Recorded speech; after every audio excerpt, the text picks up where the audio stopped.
to my channel. I'm sorry it's been a while since I've done a video, but I'm back, and today I've got a really interesting topic for you all. It's from the politicshome.com website, and it's an article called "Government Must Ensure that Trainers with Learning Disabilities and or Autism are fairly rewarded for their time. Charity advisors." So I'm just going to show you the title there. So yeah, I just thought I'd talk about this article. It's an article that got me interested. I saw this on the Google News. I typed in autism under the search box. So a charity called HFT, which is a national charity that supports adults with learning disabilities or autism, is calling on the government to ensure that trainers with learning disabilities and or autism are fairly remunerated for their time.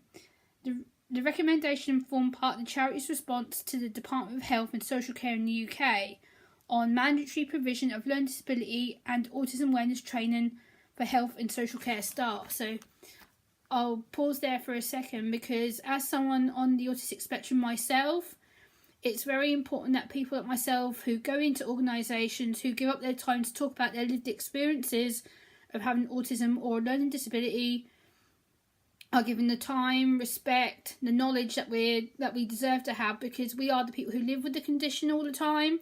We are the people that give up our time to travel. We are the people who go through things that challenge us and strengthen us every day. So for me, this is a really important step in the government's training and awareness factor.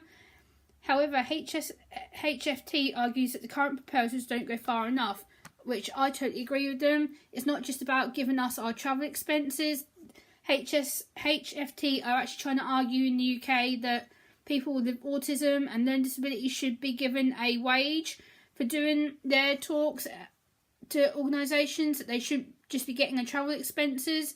They should be getting a national wage like every other speaker does who goes into organisations, which I 100% agree with. But I think the reason why it's not happening is because we're seen as someone who uses services all the time. We're seen as someone who needs that constant support, and we need that constant reassurance of people talking to us and supporting us and being on our corner all the time. So therefore we only get given travel expenses, which is one factor of having money, yes. But again, we happen to be out of pocket, because I spend quite a lot of my money travelling around doing talks, either on buses or sometimes on a train. Especially on the train, you're having to pay in and out fares, so you're having to pay the fares of going into somewhere, then coming home. Then you've got your food expenses on top of that. So not only have you got expenses of travelling, you've got food expenses, you've got meal expenses, like once you get to a place, if you need something to eat, or if you get hungry during the day, then you need that money to function, to get something to eat. So again, they're saying that responses to the consultation were gathered from HSFT staff, its family care support service, and members of the Voices to the group, who provide a forum on which people supported by charity can have their say on issues that matter to them. So basically, again, they're getting people with autism like myself and people with learning disabilities involved in the decision making. They're actually getting our own opinions and actually asking us what matters to us. So therefore, we're getting included and we're getting supported, and we're the people who actually should be getting included. We're the people who need the voice. We're the people who need to be part of this group.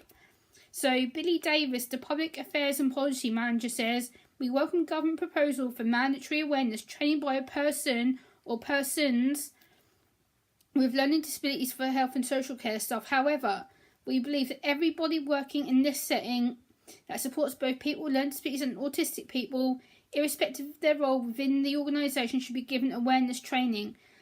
By this we mean people with a learning disability of autism. We hope that it will challenge any preconceptions staff may already have and better prepare them for supporting these individuals in their future careers.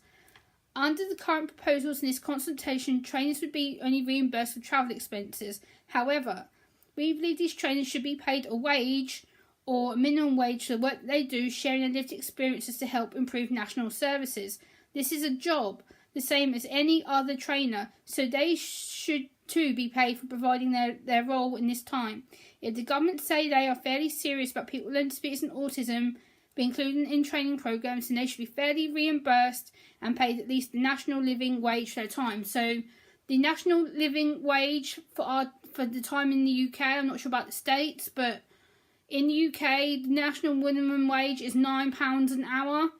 So they are saying technically that we should be paid £9 an hour for our travelling time, which I absolutely agree with. I absolutely agree with the premise of it. I think it's way above time that we are given our independence and given our respect to that. And as well, what I'm going to say about this to end the video is that I personally feel the government have now stepped up their game. They've now recognised that we are important individuals. They have recognised that we are autistic people and people with learning disabilities are valuable. We are people who deserve to have respect and given time. Because as someone on the spectrum myself, all the time that I take travelling around takes me hours upon hours upon hours to plan. I have to think about train fares, what time I'm going to get there, how I'm going to get back, how long I'm going to be there, how much social energy it's going to take me, how much mental preparation it's going to take me. I have to think about how much money I need out of my bank account to cover me for food, drink, things like that. So again, it's all about planning to the prep to the moment to make sure I have enough finances to do that. So again, it's about making sure that people with learning disabilities and autism are valued within the workplace. And I'm glad that the government are finally doing something about this. So for me, I'm delighted. It's a really good result, and I hope the government sticks to doing this. I think it's going to encourage a lot more people with autism and learning disabilities to go out there and push themselves.